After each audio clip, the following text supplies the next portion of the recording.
Somewhere between the tobacco fields of eastern Carolina and the Cape Fear River, there existed a plantation that local records deliberately obscured for over a century. Between 1839 and 1857, 11 men disappeared from its quarters without explanation. Authorities recorded nothing. Churches remained silent. And in 1856, something was born in that house that made wealthy collectors from 3 states travel in secret, carrying bags of gold coins they'd never acknowledge in their ledgers. The child's existence was documented in falsified birth records, backdated legal contracts, and encrypted letters between prominent families, all carefully hidden until a courthouse fire in 1923 accidentally exposed what an entire county had conspired to bury. Before we continue with the story of Hollowcrest Plantation and the Vance family legacy, I need you to do something for me. If you're fascinated by true historical mysteries that blur the line between documented fact and terrifying possibility, hit that subscribe button right now. And I want to know. Drop a comment telling me what state or city you're listening from. Are you close to where this happened? Let's find out together. What makes this case particularly disturbing is not what was recorded, but what was systematically erased, and why an entire community chose silence over justice. Hollowcrest Plantation sat on 470 acres of increasingly exhausted soil in Duplin County, North Carolina, 7 miles south of where the roads forked toward Wilmington and Raleigh. By 1839, the estate that had once produced prosperity for 3 generations had become a monument to decline. The tobacco that had made the Vance family wealthy in the 1790s no longer grew with the same vigor. The soil, depleted by decades of intensive cultivation and the stubborn refusal to rotate crops, yielded smaller returns each harvest season. The house itself stood 3 stories tall, constructed from local cypress and brick fired in kilns on the property. Its windows faced east toward the sunrise, a deliberate choice made by the original builder who believed morning light would bless the family with continued prosperity. But by the time Nathaniel Vance inherited the estate in 1829 at age 37, those windows reflected only the reality of diminishing returns. Paint peeled from the columns. Several shutters hung at awkward angles, their hinges rusted by the humid coastal air. The formal gardens his grandmother had maintained with such pride had surrendered to weeds that grew waist-high by late summer. Nathaniel Vance was a man whose appearance suggested prosperity his circumstances no longer supported.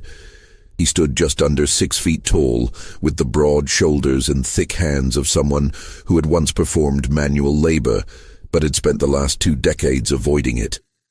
His hair, still mostly dark at 47, was always pomaded and combed with precision. He wore tailored coats from a Wilmington clothier, even though he hadn't paid the man's invoices in 3 years. His boots were polished each morning by Samuel, one of the few enslaved men he hadn't yet sold to cover debts. The plantation maintained 32 enslaved people in 1839, down from 87 just 5 years earlier. Nathaniel had sold them in groups, families separated and scattered to plantations throughout the eastern counties, to textile mills in Raleigh, to shipbuilders in Wilmington who needed strong backs for heavy labor. Each sale provided temporary relief from creditors, but never enough to stop the slow collapse. The merchant bank in Wilmington held mortgages on both the land and the remaining people. The interest compounded quarterly. Nathaniel had married twice. His first wife, Catherine, died in 1829, giving birth to their 3rd child, a son who survived only 4 days. His second wife, Margaret, whom he married in 1831, came from a wealthy Charleston family. She brought a substantial dowry that temporarily stabilized the plantation's finances, and she brought something else. After 2 years of marriage, she gave birth to a daughter in the winter of 1827. The child, Elizabeth, was born during an ice storm that knocked down trees across 3 counties and killed livestock that couldn't find shelter. The midwife who attended the birth, a free woman of color named Ruth Carver, who had delivered babies throughout Duplin County for 20 years, noticed something wrong within hours. The infant's eyes did not follow the candle flame. They did not track movement. When Ruth passed her hand close to the baby's face, there was no response, no instinctive focusing that healthy newborns displayed. "Mr. Vance," Ruth had said carefully, standing in the doorway of the bedroom where Margaret lay exhausted, "the child cannot see. Both eyes. It is not temporary." Nathaniel's response was to immediately pay Ruth triple her usual fee and make her sign a document stating the child was healthy and normal in every way. He told her that if she spoke to anyone about the girl's condition, he would ensure she never worked in the county again. And in 1827, a free woman of color threatening a white man's reputation could face far worse consequences than unemployment. Ruth took the money and signed the paper with an X because she could not write her name, and she never spoke of it publicly again.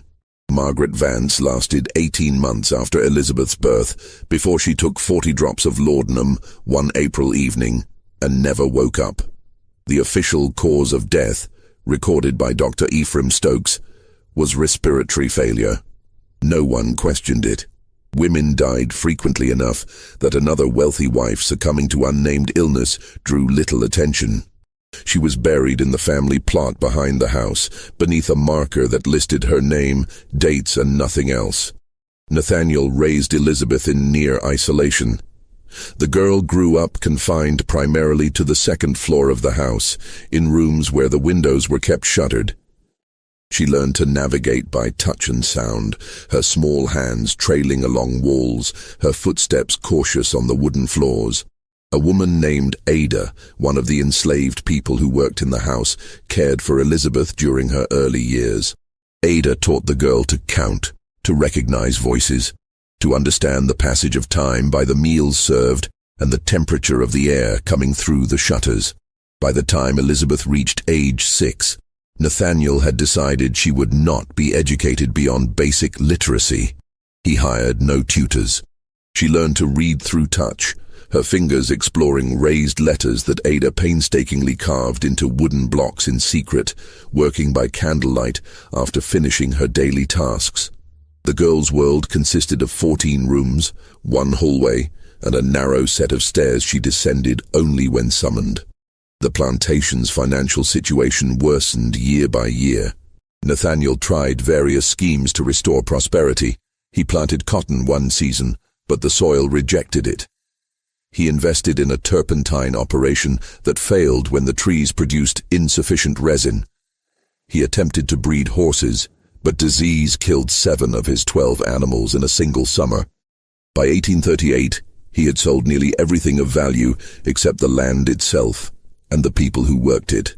He stopped attending church in 1837 after the minister, Reverend Thomas Gaines, suggested from the pulpit that prosperity reflected God's favor, and that financial ruin often indicated moral failings requiring examination and repentance.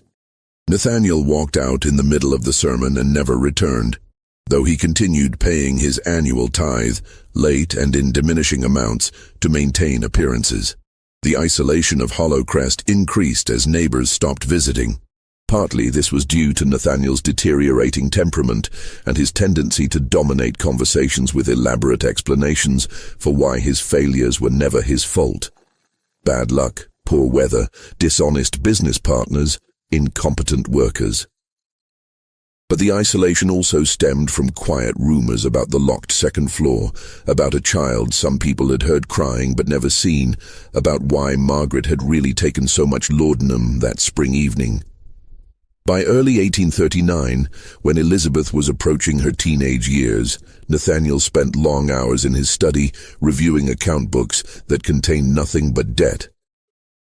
The merchant bank in Wilmington had begun foreclosure proceedings. He had perhaps 18 months before they would seize everything: the house, the land, the people, every remaining possession. His daughter, blind and unmarriageable by the standards of their society, represented nothing but continued expense. She would inherit nothing because there would be nothing to inherit. It was during one of these long evenings, reviewing documents and drinking whiskey that burned his throat, that Nathaniel discovered something in his late father's papers: a legal precedent a case from 1791 involving a dispute over inheritance and property classifications. The case hinged on a technical interpretation of North Carolina law regarding children born to enslaved mothers versus children born to free women, and the specific circumstances under which a child might be legally reclassified based on parentage documentation. The details were complex, full of legal language that Nathaniel had to read 3 times before he understood the implications. But once he grasped it, an idea formed that was so monstrous, so calculated, that it would have seemed impossible if not for the desperate mathematics of debt that surrounded him. His daughter Elizabeth was free and white by birth, but if she were to bear a child, and if that child's paternity could be documented in a specific way, and if certain legal papers were filed in a particular sequence, then that child might be classified not as his grandchild, but as property of the estate, valuable property. The kind that wealthy collectors throughout the South would pay extraordinary sums to acquire. In the society of antebellum North Carolina, there existed a hidden market for enslaved people with specific characteristics. Light-skinned children, particularly those with documented European ancestry, commanded premium prices. They were purchased as house servants, as status symbols, as evidence of their owner's wealth and taste. The more unusual the circumstances of their birth, the higher the price. And a child born to a blind white woman with carefully documented mixed parentage, such a child would be extraordinary enough to attract buyers willing to pay in gold rather than promissory notes. Nathaniel sat in his study until dawn, working through the legal mechanics. He would need to document everything correctly. He would need physicians who would sign the right papers. He would need witnesses who could be trusted to remember only what they were told to remember. He would need to select the men carefully, choosing for traits that would make the eventual child valuable. And he would need time, several years, to execute the plan before the bank foreclosed. The first light of morning came through the study windows, illuminating dust motes in the air and the scatter of legal documents across his desk. Nathaniel Vance made his decision. He would save his estate through the one asset everyone believed was worthless. His blind daughter on the second floor, who had no idea her father's desperation was about to transform her future in ways she could never have imagined. The moral calculus of slavery had already taught men like Nathaniel to see human beings as property, to value them as commodities, to calculate their worth in dollars and cents. What he planned was simply an extension of that logic, applied to his own bloodline. It was monstrous, yes, but in a society built on monstrous foundations, it was also, by the twisted reasoning of the time, legal, technically legal. Legal enough that with the right documentation and the right silence from the right people, it could work. Outside, morning broke over the exhausted fields of Hollow Crest Plantation. Enslaved people emerged from their quarters to begin another day of labor. Ada climbed the stairs to bring Elizabeth her breakfast, and Nathaniel Vance began writing letters to 3 men he knew would understand what he was proposing and why, because they too were drowning in debt, and they too had learned to see opportunity where decent people saw only horror. The conspiracy was about to begin. The first letter Nathaniel Vance wrote went to Dr. Ephraim Stokes, the physician who had attended Margaret's death and signed the certificate declaring respiratory failure. Stokes maintained a practice in Cannonsville, the county seat, where he served as both doctor and coroner. He was 56 years old, recently widowed, and heavily in debt after his late wife's extended illness had consumed his savings. More importantly, he was the only physician within 30 miles who had the authority to sign birth certificates, medical examinations, and legal certifications without significant scrutiny. The letter was carefully worded. Nathaniel wrote of needing medical consultation regarding his daughter's future welfare, of certain legal arrangements that might require professional documentation, of compensation that would be generous and guaranteed regardless of the estate's other financial difficulties. He did not specify details. Men like Stokes understood that certain conversations happened only in person, in private, where no written record could later surface. The second letter went to Magistrate Calvin Pritchard, who presided over legal matters in Duplin County from an office above a tobacco warehouse in Kenansville. Pritchard was 48, ambitious, and frustrated by his limited opportunities in a county where the established wealthy families controlled most positions of real power. He had accumulated gambling debts in Wilmington, debts owed to men who did not accept delayed payment or negotiated settlements. Nathaniel knew about these debts because Pritchard had approached him 2 years earlier seeking a loan, which Nathaniel had refused. Now that refusal became leverage. The letter to Pritchard mentioned a legal matter requiring expert consultation regarding property law and inheritance statutes, hinting at significant compensation for services rendered.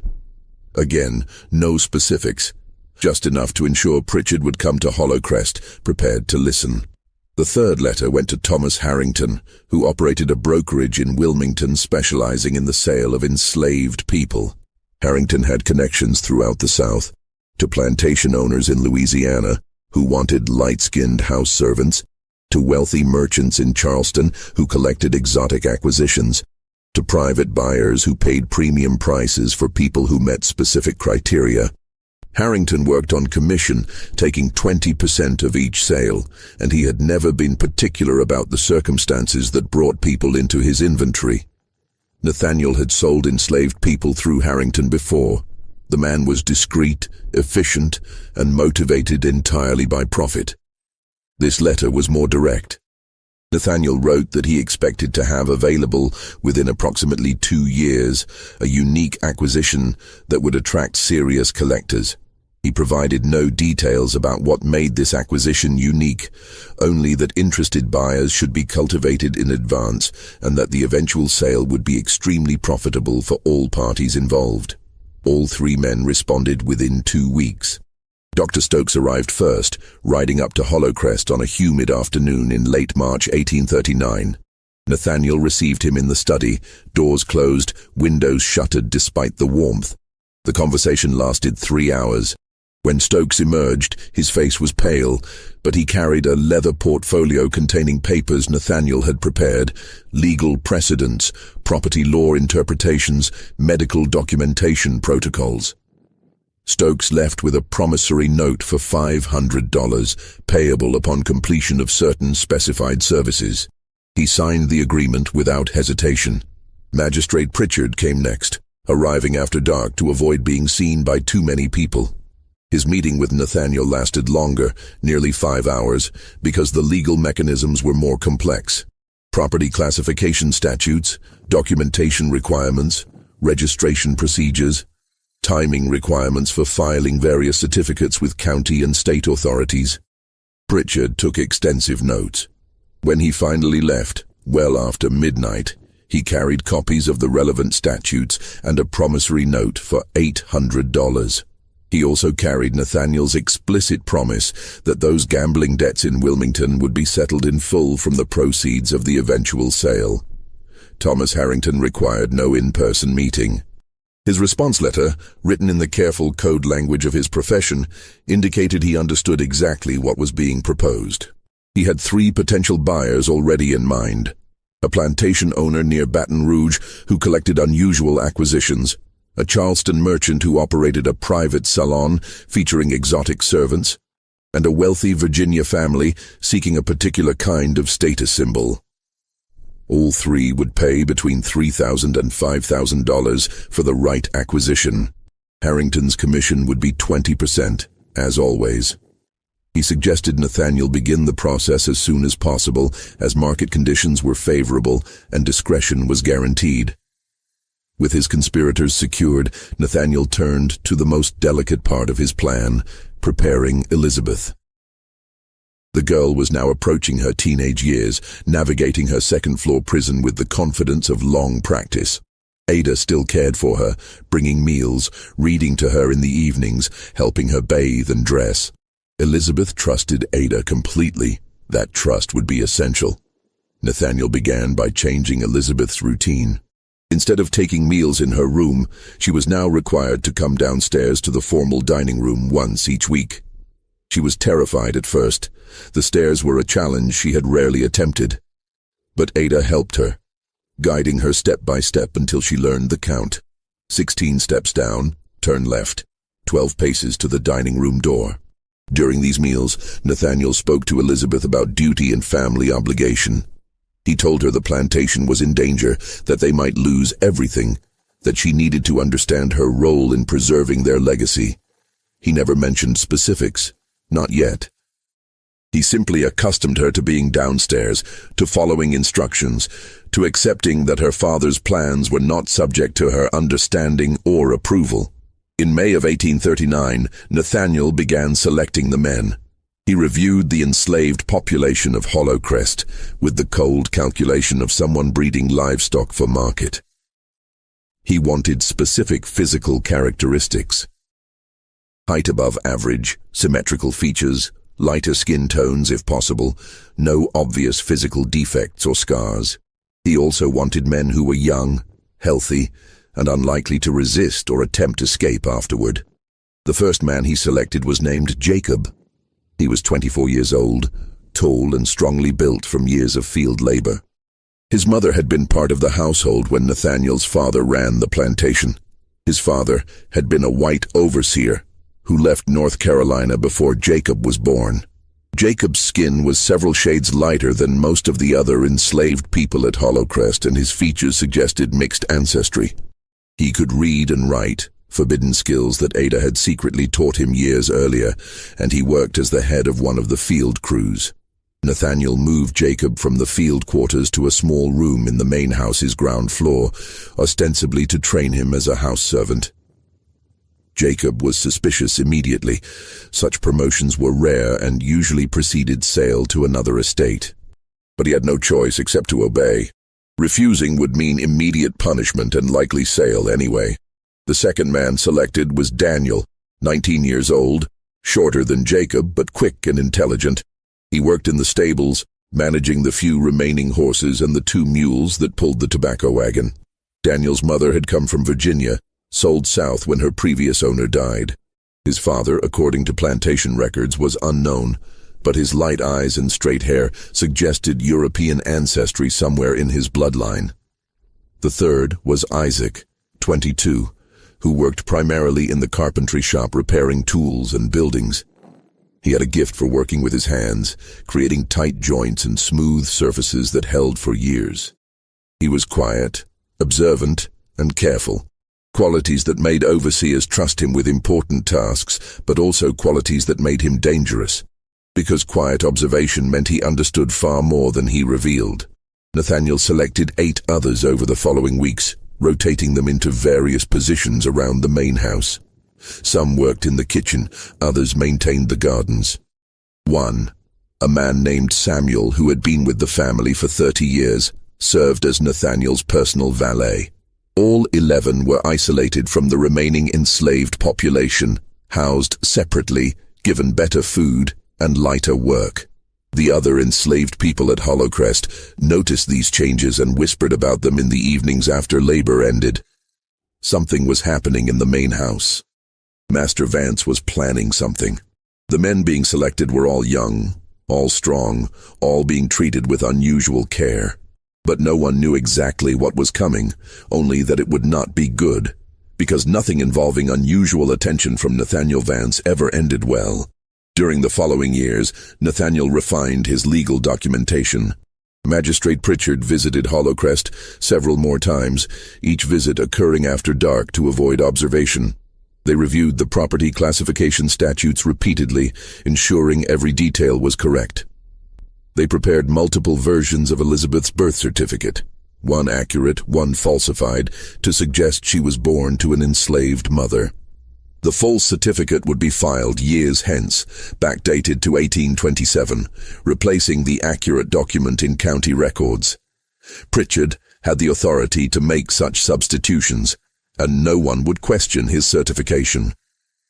Dr. Stokes continued his periodic examinations of Elizabeth, documenting her physical development with clinical detachment. Nathaniel informed him that the plan would begin when Elizabeth reached full maturity, which by the standards and understanding of their time meant her late teenage years, when she would be physically capable of bearing children safely. Elizabeth knew none of this. She continued her limited existence on the second floor, unaware of the conspiracy developing around her. Ada tried several times to find ways to warn her, but what could she say? The truth was too horrible, and speaking it aloud would result in Ada's immediate sale and punishment. So Ada remained silent, helping Elizabeth learn and grow while knowing that a terrible future awaited the girl. It was an elaborate fiction that rested on a horrible truth. In the legal system of antebellum North Carolina, enslaved status followed the mother's condition. If Nathaniel could create documentation suggesting Elizabeth was enslaved, documentation that no one would challenge because he controlled the witnesses and authorities, then her child would automatically be enslaved as well, regardless of the child's actual ancestry. The fact that Elizabeth was actually his legitimate daughter would be obscured by carefully constructed lies, by backdated papers, by the silence of everyone involved. Magistrate Pritchard began preparing the legal documents, property registrations, ownership transfers, birth certificate templates ready to be filled in years hence. Every document was precisely dated, precisely worded, designed to create an unbreakable legal chain. Pritchard worked alone in his office above the tobacco warehouse, windows shuttered, lamp burning long after midnight. No clerks assisted him, no other lawyers reviewed his work. The conspiracy succeeded because it involved so few people, and because those people were motivated by either debt or greed to maintain absolute silence. Thomas Harrington, meanwhile, cultivated his buyers. He sent carefully worded letters describing an upcoming acquisition that would be unique in the market. A child of mixed ancestry with extraordinary circumstances of birth, educated and refined beyond typical classifications. He did not mention Nathaniel Vance or Hollowcrest Plantation. He only said the acquisition would be available in approximately 3 years and that serious buyers should prepare funds accordingly. 2 of his 3 contacted buyers responded with strong interest and requests to be notified the moment the acquisition became available. Back at Hollowcrest, the 11 selected men continued their new routines, still unaware of exactly what Nathaniel planned for them. They knew something was wrong. The isolation, the special treatment, the way Ada sometimes looked at them with what seemed like pity. But in the system that controlled their lives, questioning the master's intentions was pointless. They worked, they obeyed, and they waited to discover what fresh horror awaited them. Ada knew more than the men. She understood, from fragments of conversation overheard, and from the way Nathaniel looked at Elizabeth during those weekly dinners, that something terrible was being prepared. She tried once to ask Nathaniel directly what he planned. He told her that if she interfered or spoke to anyone at all, about what happened in the house, he would sell her immediately to a turpentine camp where enslaved women typically survived less than 2 years. Ada was in her 40s. She had lived at Hollowcrest since she was young. The threat was sufficient to ensure her silence, though not her cooperation. She could not stop what was coming, but she privately vowed to help Elizabeth survive it, whatever it was. By late 1843, the architecture of Nathaniel's conspiracy was complete. The doctor was secured, the magistrate was prepared, the broker had buyers ready. The legal documentation existed in draft form, waiting only for specific dates and details to be filled in. The men were selected and isolated, and Elizabeth, now 16 years old, continued her routines on the second floor, unaware that her father had already mapped out her future and her child's future to pay his debts. Elizabeth turned 18 in the winter of 1845. By the standards of antebellum North Carolina society, she was now of age, old enough to marry, old enough to bear children, old enough to be subject to her father's absolute authority over her future. The merchant bank in Wilmington had given Nathaniel until January 1846 to pay his accumulated debt or face foreclosure. The timeline was tight, but Nathaniel judged it sufficient. In the spring of 1845, Dr. Stokes examined Elizabeth and certified her physically capable of pregnancy. The examination was clinical and impersonal. Elizabeth, isolated her entire life, had no framework to understand what was being assessed or why. Stokes documented everything, and signed the medical certificate that Nathaniel required for his legal documentation. What happened over the following months at Hollowcrest was a systematic violation of human dignity that the legal framework of slavery made possible. Nathaniel executed his plan with cold precision. The 11 men, one after another, were brought into situations they could not refuse under threat of violence, sale, or death. Elizabeth, blind and isolated, had no power to resist her father's control. Ada, witness to everything, was powerless to intervene without facing her own destruction. The details of these months need not be explicit to convey their horror. What matters is understanding that this was not violence born of passion or rage. It was calculated exploitation, documented and planned, executed with the systematic efficiency of a business transaction. The men involved were victims as much as Elizabeth, forced into actions they would never have chosen, threatened with consequences they could not escape. By July of 1845, Dr. Stokes confirmed Elizabeth was pregnant. The plan moved to its next phase, maintaining the pregnancy, preparing for birth, and ensuring all legal documentation would be ready for the moment the child arrived. Elizabeth spent her pregnancy in the same second-floor rooms where she had spent her entire life. Ada cared for her, bringing meals the girl barely touched. Elizabeth's body changed in ways that terrified her, movements inside her that she didn't understand, physical discomfort she had no context to interpret. Ada tried to explain, tried to prepare her, but how do you prepare someone for giving birth to a child conceived in such circumstances? Nathaniel treated the pregnancy as a business matter. Dr. Stokes visited regularly to ensure everything progressed normally. Nathaniel corresponded with Thomas Harrington about potential buyers. Magistrate Pritchard finalized the legal documents that would classify the child as enslaved property from birth. The falsified documentation was elegant in its deception. Pritchard had created a complete backstory. Elizabeth was actually the daughter of an enslaved woman named Sarah who had worked at Hollowcrest years ago. Nathaniel had adopted this child out of charity and raised her in the house because of her blindness. Documents backdated to 1827 supported this fiction.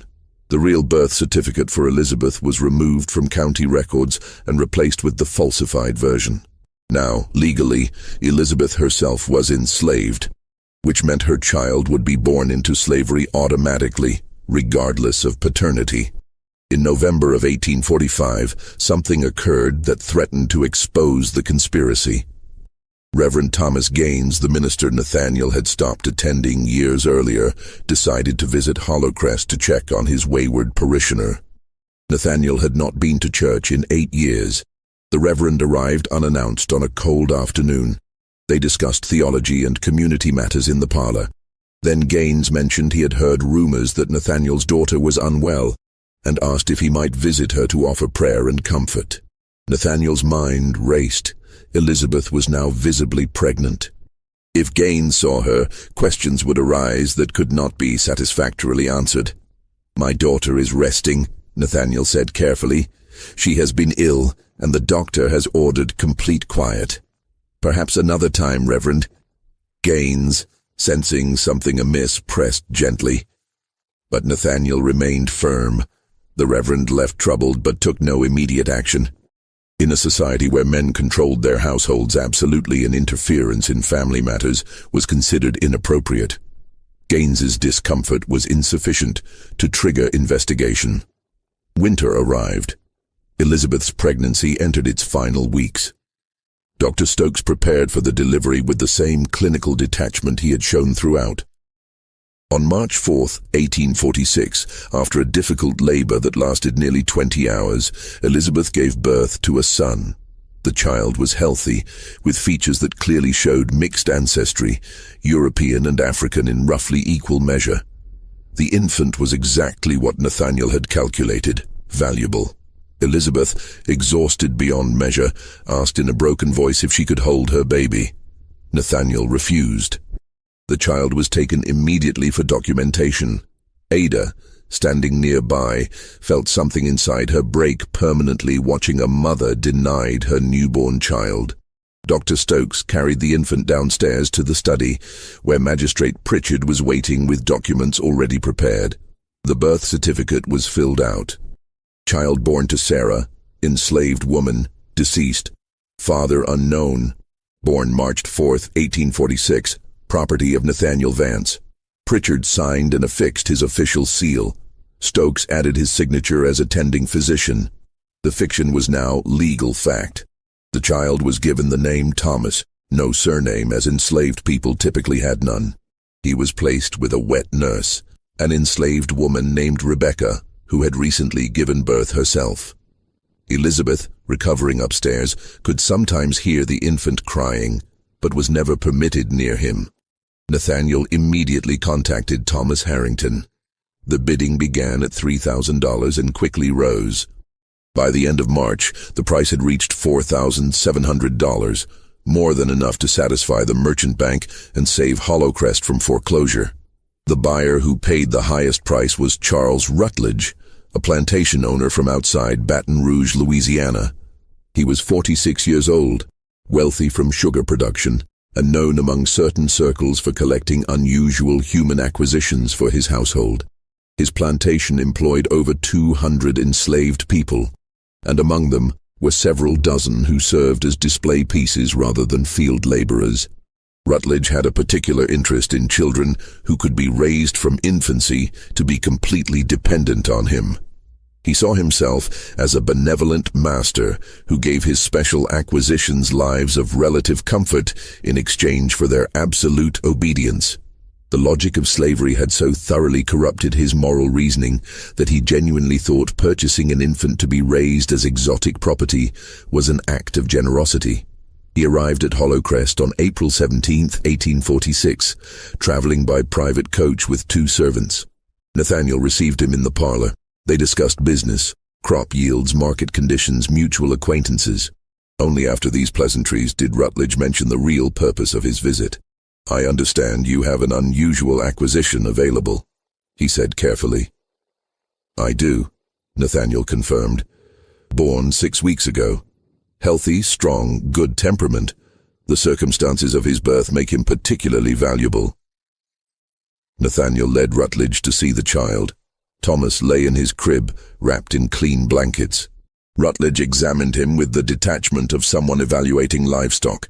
He noted the skin tone, the features, the general health. He asked about feeding patterns, sleep habits, any signs of illness. "The birth certificate indicates the mother is deceased," Rutledge said. "What were the circumstances?" Nathaniel explained that the child's mother, Sarah, had been an enslaved woman who died during childbirth, a common enough occurrence that raised no suspicion. He showed Rutledge the birth certificate signed by both Dr. Stokes and Magistrate Pritchard. He emphasized that the child was legally classified as enslaved property from birth, with clear documentation. What Nathaniel did not mention was that Elizabeth was recovering upstairs, that the dead Sarah was actually his living daughter, that the entire documentation was fraud. Rutledge asked no questions that would have exposed these lies because wealthy buyers purchasing unusual acquisitions understood that discretion was essential. $4,700, Rutledge said. "Payable in gold today, if the child can travel immediately." "Agreed," Nathaniel said without hesitation. The transaction was completed within 2 hours. Rutledge's servants counted out gold coins, mostly eagles and double eagles, heavy and bright. Nathaniel signed the bill of sale. Magistrate Pritchard, present to witness, affixed his seal to the document. Rebecca, the wet nurse, prepared Thomas for travel. She wrapped him in warm blankets and gathered his few possessions. She had grown attached to the infant over the 6 weeks she had cared for him, but she had no power to resist this sale. She kissed the baby's forehead once before handing him to Rutledge's servants. Elizabeth, lying in her room upstairs, heard the commotion of departure, horses, carriage wheels, voices. Ada came to her and said quietly, "They are taking the baby away." "Where?" Elizabeth asked. "Louisiana. You will never see him again." Elizabeth had not been permitted to hold her son even once. She did not know his name. She had heard him crying but had never touched him, never fed him, never been allowed near him. The child was gone, and with him went any illusion that what had happened to her had been anything other than a calculated business transaction. Nathaniel watched Rutledge's carriage disappear down the road. He returned to his study, opened the safe, and counted the gold. $4,700. Enough to satisfy the bank's demand, with funds remaining for operations. The next morning, Nathaniel traveled to Wilmington and paid off the mortgage in full. The bank's president congratulated him on finding resources to save his estate. The foreclosure was cancelled. Hollowcrest was saved. But the conspiracy had left too many witnesses, too many people who knew fragments of truth. Nathaniel understood that his secret was only as safe as the silence of everyone involved, and silence, he knew, was difficult to maintain indefinitely.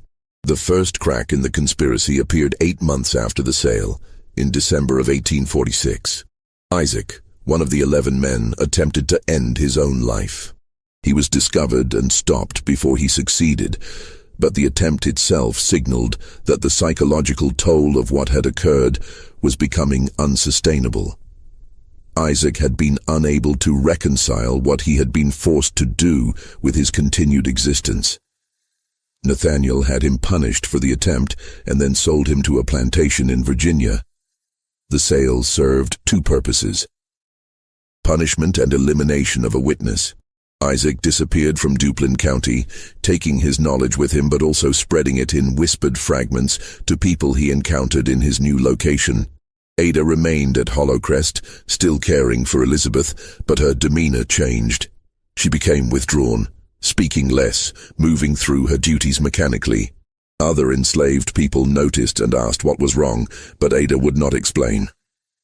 The weight of what she had witnessed, combined with her inability to prevent or expose it, was crushing her spirit day by day. In March of 1847, exactly 1 year after Thomas's birth, Elizabeth's psychological state deteriorated sharply. She had been largely withdrawn since the delivery, barely eating, speaking only in monosyllables, spending her days lying in bed staring sightlessly at the ceiling. Now she began having episodes, screaming without provocation, refusing food for days, retreating so far into herself that Ada feared she might never return. Dr. Stokes was summoned. He examined her and declared she was suffering from nervous hysteria, a common diagnosis for women experiencing severe distress. His treatment consisted of laudanum and confinement.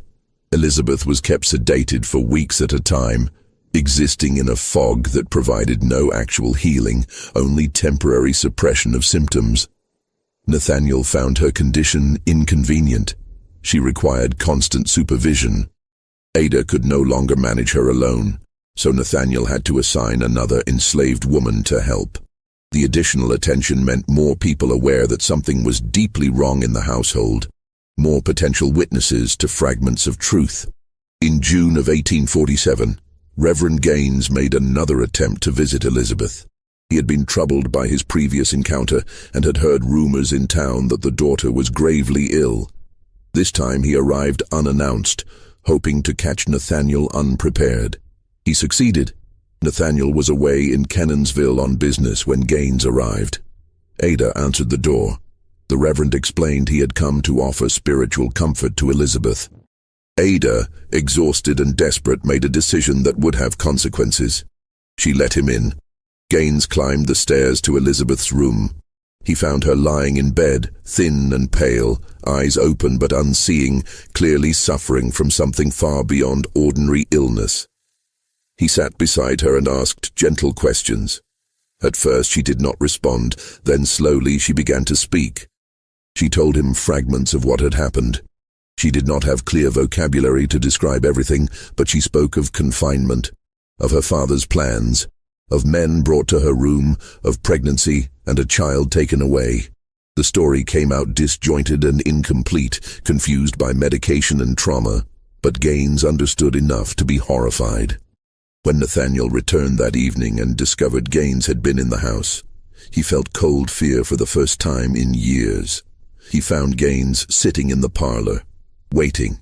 "Nathaniel," the Reverend said quietly, "what have you done?" "My daughter is deeply troubled," Nathaniel replied carefully. She suffers from nervous hysteria. Her mind creates fictions. Dr. Stokes has documented her condition. Whatever she told you is the product of illness, nothing more. I do not believe you. Then believe Dr. Stokes. Believe Magistrate Pritchard. Believe anyone in this county who will tell you that my daughter has been unwell for years, and that her words cannot be trusted. Gaines left that evening, but he was not satisfied. He began asking questions in Kenansville, discreet questions about the Vance family, about Elizabeth, about any unusual events at Hollowcrest. He learned about the merchant bank's near foreclosure and the sudden payment that saved the estate. He learned that Nathaniel had been seen with significant amounts of gold in early 1846. He heard whispers about enslaved men being kept isolated in the main house for extended periods. Gaines went to Magistrate Pritchard and expressed his concerns.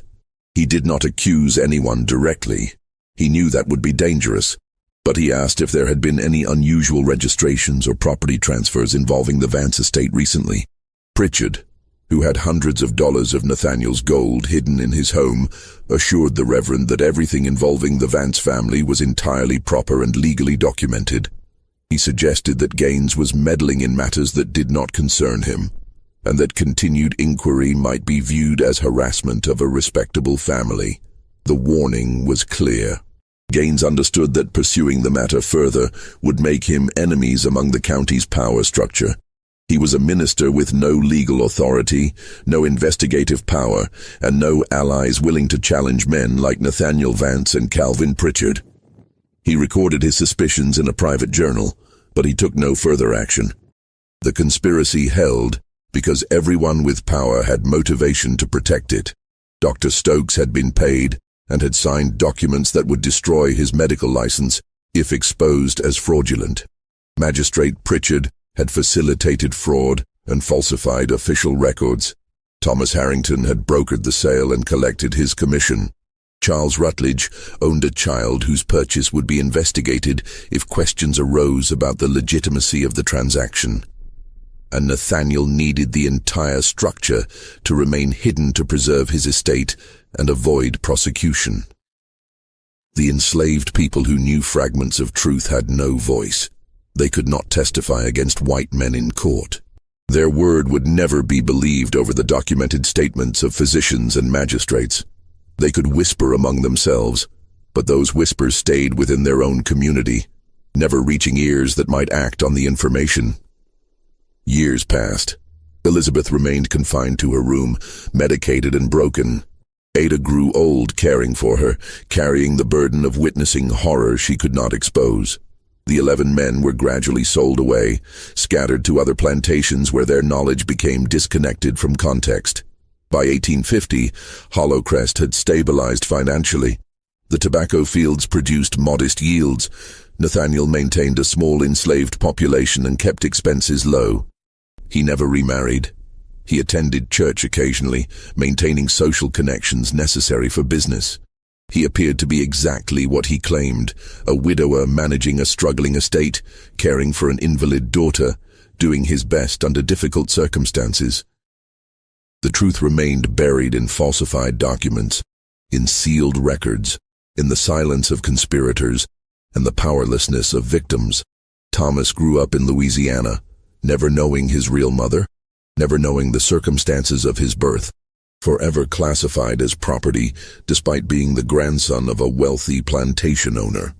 Just when we thought we'd seen the depths of this horror, the true scale of the conspiracy would only become clear decades later, when an accident would expose what an entire county had worked so hard to hide. If this story is giving you chills, and you want to know how this secret was finally revealed, make sure you're subscribed so you don't miss the conclusion. Hit that like button to support content that uncovers the darkest corners of American history, and share this with someone who needs to understand that the real monsters often wear respectable faces.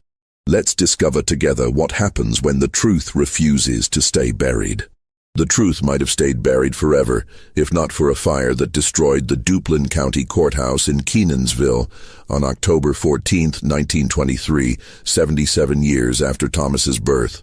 The fire started in a storage room where old records were kept in wooden filing cabinets. It spread rapidly, consuming most of the building before firefighters could contain it. Much of the county's historical documentation was destroyed. During the cleanup and recovery effort, workers sorting through water-damaged and partially burned documents discovered something strange. 2 birth certificates for the same person, both dated 1827, both claiming to document the birth of Elizabeth Vance. One certificate listed her parents as Nathaniel and Margaret Vance. The other listed her mother as Sarah, enslaved woman, deceased, and her father as unknown. The discovery made no sense. Why would 2 contradictory certificates exist for the same person? A local historian, Harold Jensen, became interested in the mystery. He began researching the Vance family, pulling together property records, bills of sale, tax documents, any surviving information about Hollow Crest Plantation. Jensen discovered the bill of sale from 1846, documenting the transfer of an infant named Thomas from Nathaniel Vance to Charles Rutledge of Louisiana. The birth certificate for this infant listed his mother as Sarah, enslaved woman, deceased, the same name that appeared on the false birth certificate for Elizabeth Vance. As Jensen dug deeper, he found more inconsistencies. Medical records signed by Dr. Ephraim Stokes that seemed to document the same person under different names and classifications. Property registrations filed by Magistrate Calvin Pritchard that contained suspicious timing and unusual legal language. Letters between Nathaniel Vance and Thomas Harrington discussing an acquisition in terms that suggested something beyond a normal transaction.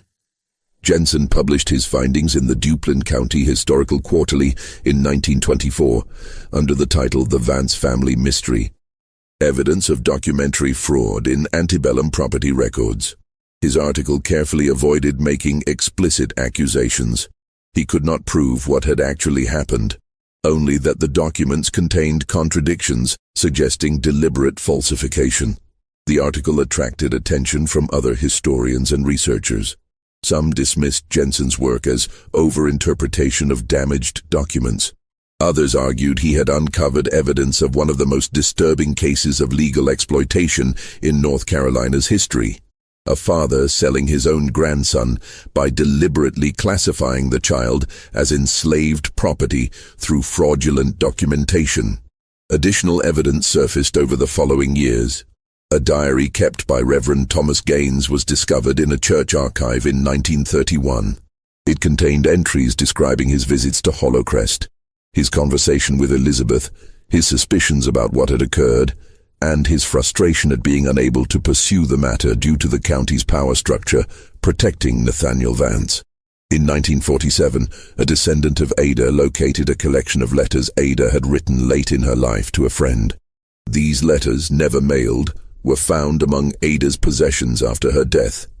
In them, she described in painful detail what she had witnessed at Hollow Crest: the conspiracy, the systematic exploitation, the birth of Thomas, the sale to Charles Rutledge.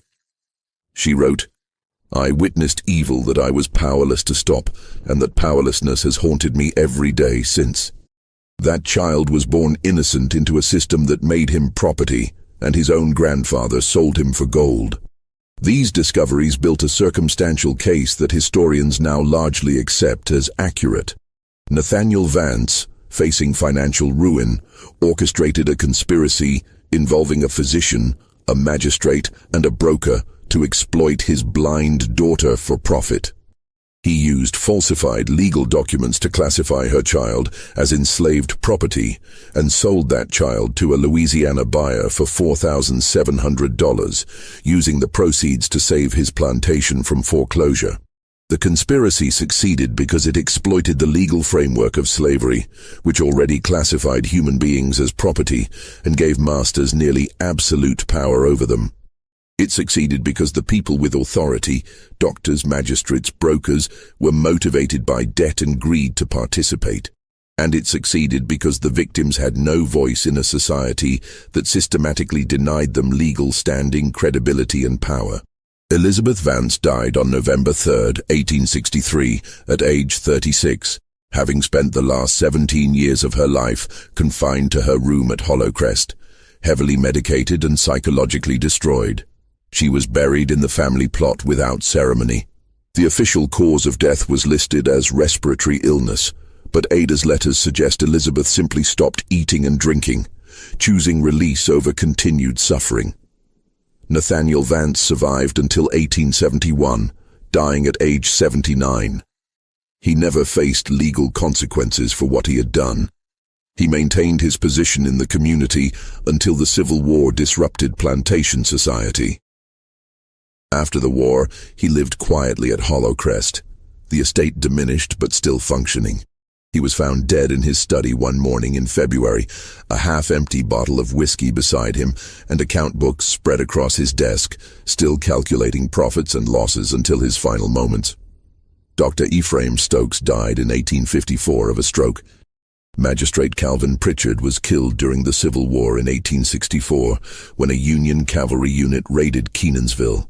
Thomas Harrington continued his business until the Emancipation Proclamation, after which he declared bankruptcy and died in poverty in 1867. Ada lived until 1882, surviving long enough to see the end of slavery, but never recovering from the trauma of what she had witnessed at Hollowcrest. Her letters suggest she viewed her long life as punishment rather than blessing, forced to live with memories she could never escape and knowledge she had been powerless to act upon. Of the 11 men involved in the conspiracy as victims, records suggest 9 were sold to other plantations between 1846 and 1852. One remained at Hollowcrest until the Civil War, when he fled north and was never seen again. Isaac, who attempted to end his life and was sold to Virginia, died there in 1851 under circumstances recorded only as accident. Whether it was truly an accident or another attempt that succeeded, no one knows. Charles Rutledge, the Louisiana buyer, continued operating his plantation until 1863, when Union forces seized it during the war. The fate of Thomas, the child he purchased in 1846, is unknown. No records exist describing what happened to him after childhood. He may have escaped during the chaos of the Civil War.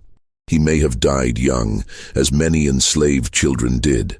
He may have lived a long life, eventually gaining freedom, never knowing the truth about his birth or the circumstances that made him property instead of heir. Hollowcrest Plantation still exists, though in ruins. The main house collapsed in the 1950s, leaving only the brick foundation and parts of the first-floor walls. The land is privately owned, used for timber farming. Local preservation groups have occasionally discussed documenting the site's history, but the darkness of what occurred there makes it difficult to commemorate. The story of what happened at Hollowcrest between 1839 and 1846 represents one of the most disturbing documented cases of how the legal framework of slavery could be manipulated to commit atrocities that were technically legal within their historical context. It demonstrates how systems of oppression, once established, can be exploited in ways that follow logically from the fundamental premise that human beings can be property. It also reveals the profound powerlessness of victims within such systems.